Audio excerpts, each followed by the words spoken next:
सुतो है पियावा हटके न धरे लंगवा है।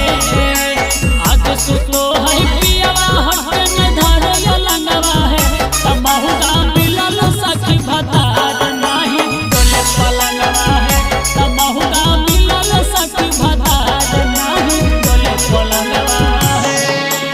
अभी ले नहीं नसैले सखी एको लंगवा है। अभी ले नहीं नसैले सखी एको लंगवा है। तमहुगा मिलल सखी भतार नाही डोले पलंगवा है। तमहुगा मिलल सखी भतार नहीं डोले पलंगवा है।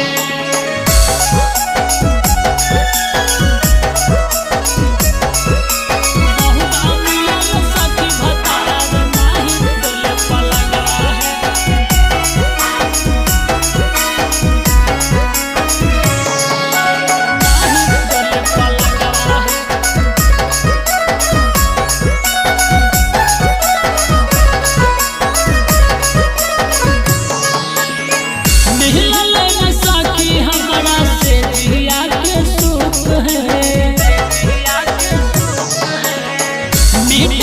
ससुरा में जबनिया के भूख है। रहे के हाल अलगा काहे कैके गवनवा है। रहे के हाल अलगा काहे कैके गवनवा है। तमहुगा मिलल सखी भतार नाही डोले पलंगवा है। तमहुगा मिलल सखी भतार नहीं डोले पलंगवा है।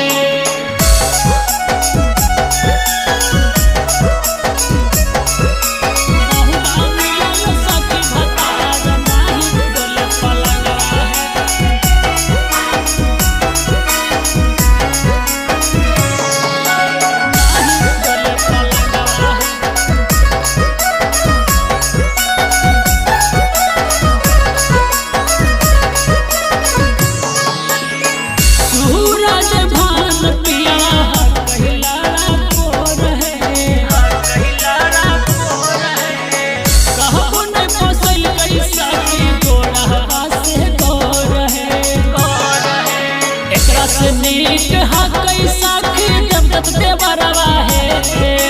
एकरा से नीक हकई सखी देवदत्त देवरवा है। तमहुगा मिलल सखी भतार नाही डोले पलंगवा है। तमहुगा मिलल सखी भतार नहीं डोले पलंगवा है। Mixed by Nikhil Recording Studio।